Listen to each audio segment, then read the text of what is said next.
ओम शांति। आज बाबा के 28 तारीख के महावाक्य हैं। बाबा ने कहा रिवाइज कोर्स है 31/12/2000 की है। हेडिंग है बाबा ने कहा बचत का खाता जमा कर अखंड महादानी बनो। आज नवयुग रचता अपने नवयुग अधिकारी बच्चों को देख रहे हैं। आज पुराने युग में साधारण है और कल नए युग में राज्य अधिकारी पूज्य है। आज और कल का ही क्या है, खेल है। आज क्या और कल क्या। जो अनन्य ज्ञानी तो आत्मा बच्चे हैं, उन्हों के सामने आने वाला कल भी इतना ही स्पष्ट है जितना कि आज स्पष्ट है।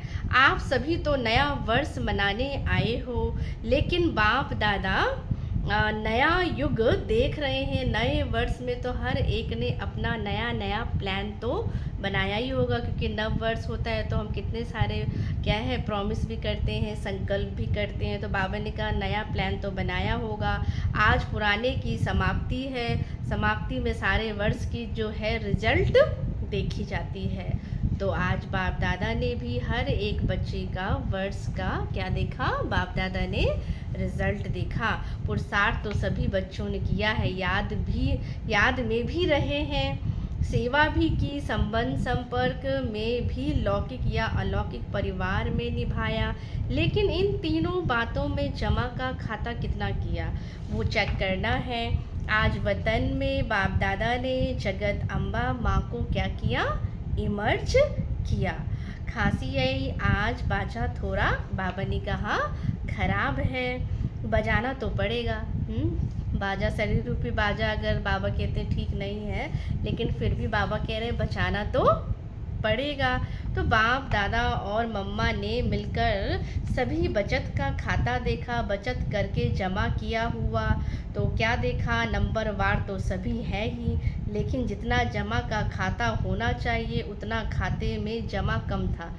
जितना होना चाहिए बाबा ने कहा उतना नहीं था। तो जगत अम्बा माँ ने प्रश्न पूछा, याद की सब्जेक्ट में कई बच्चों का लक्ष्य भी अच्छा है, पुरुषार्थ भी अच्छा है, फिर जमा का खाता जितना होना चाहिए उतना कम क्यों। बातें रूह रिहान चलते चलते यही रिजल्ट निकली कि योग का अभ्यास तो कर ही रहे हैं, लेकिन योग के स्टेज की परसेंटेज साधारण होने के कारण जमा का खाता साधारण ही है। क्योंकि योग जो जितना पावरफुल होना चाहिए बाबा कह रहे हैं, जो रिजल्ट आना चाहिए योग की वो नहीं है, तो इसीलिए साधारण था। योग का लक्ष्य अच्छी तरह से है, लेकिन योग के रिजल्ट योग युक्त युक्ति युक्त बोल और चलन उसमें कमी होने के कारण योग लगाने के समय योग में अच्छे हैं, लेकिन योगी अर्थात योगी का जीवन में प्रभाव होना चाहिए। जो प्रभाव होना चाहिए, जो व्यक्तित्व होना चाहिए, जो बाबा कहते चमक होना चाहिए, जो दिखाई देना चाहिए। तो बाबा कहते इसलिए जमा का खाता कोई कोई समय जमा होता है, लेकिन सारा समय जमा नहीं होता है। जितना बाबा कहते रिजल्ट निकलना चाहिए, जो प्रभाव पड़ना चाहिए वो क्या है, वो नहीं मिलता। चलते चलते याद की परसेंटेज साधारण हो जाती है, उसमें बहुत कम खाता जमा बनता है, जमा का खाता बनता है। दूसरा बाबा ने कहा सेवा की रूह रिहान चली। एक तो योग की, याद की और सेवा की। सेवा तो बहुत करते हैं, दिन रात बिजी भी रहते हैं, प्लान भी अच्छे अच्छे बनाते हैं और सेवा में वृद्धि भी बहुत अच्छी हो रही है। फिर भी मेजॉरिटी का जमा का खाता कम क्यों है।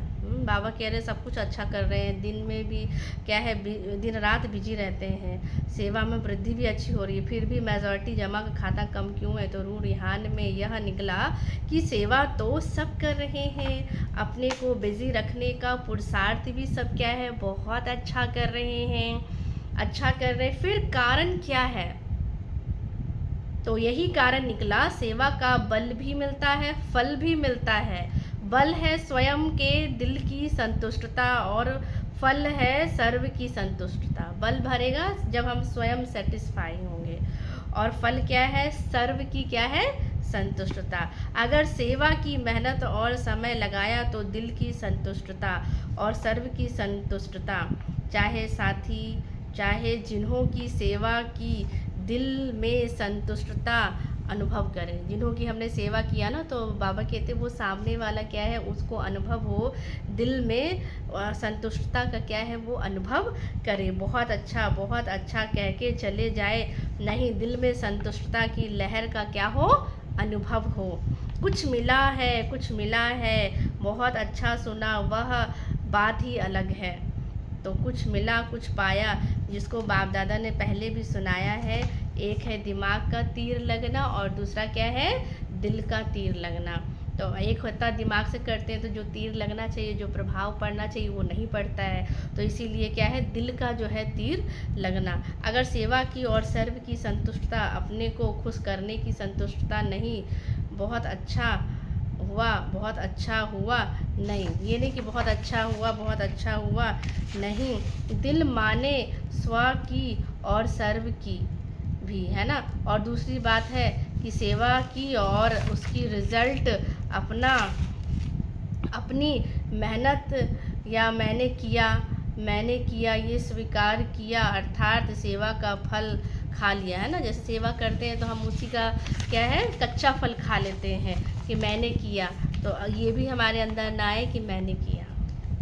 तो आज का बाबा का वरदान है, बाबा ने दिया, सर्व प्राप्ति स्वरूप बन, क्यों क्या के प्रश्नों से पार रहने वाले। प्राप्ति स्वरूप बन, क्यों क्या के प्रश्नों से पार रहने वाले, सदा प्रसन्नचित्त भव। जो प्राप्ति स्वरूप संपन्न आत्माएं हैं, उन्हें कभी भी किसी भी बात में प्रश्न नहीं होगा। वो कोई भी बात में क्या नहीं करेंगे, वो प्रश्न नहीं होगा। उनके चेहरे और चलन में प्रसन्नता की पर्सनैलिटी दिखाई देगी। इसको ही संतुष्टता कहते हैं। प्रसन्नता अगर कम होती है तो उसका कारण है प्राप्ति कम है, और प्राप्ति कम का कारण है कोई ना कोई इच्छा। तो बहुत इच्छाएं, बहुत सूक्ष्म इच्छाएं अप्राप्ति के तरफ खींच लेती है। इसीलिए अल्पकाल की इच्छाओं को छोड़ क्या बनो, प्राप्ति स्वरूप बनो, तो सदा प्रसन्न चित्त रहेंगे। देखना है कि मैं कौन सी आत्मा हूँ, मैं प्राप्ति स्वरूप आत्मा हूँ। तो अल्पकाल की इच्छाएं खत्म हो जाएगी और हम क्या हो जाएंगे, क्योंकि जब प्राप्ति है तो बाबा कहते हैं हम सदा कैसे रहेंगे, प्रसन्न चित्त रहेंगे। स्लोगन है, परमात्म प्यार में लवलीन रहो तो माया की आकर्षण समाप्त हो जाएगी। अच्छा, ओम शांति।